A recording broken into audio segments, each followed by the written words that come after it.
Hey creators, welcome back to our tutorial series where I walk you through different features of Hey Creators app.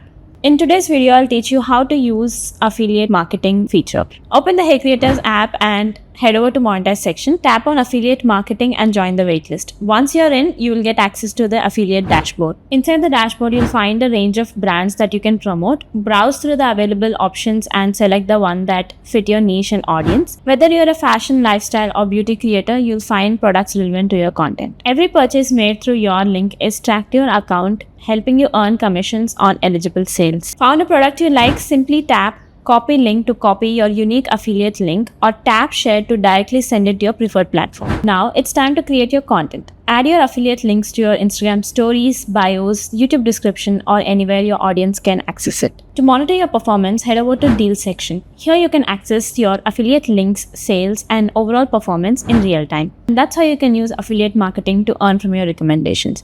If you found this video helpful, then make sure to like it and subscribe to our channel. Thanks for watching and we'll see you in the next one.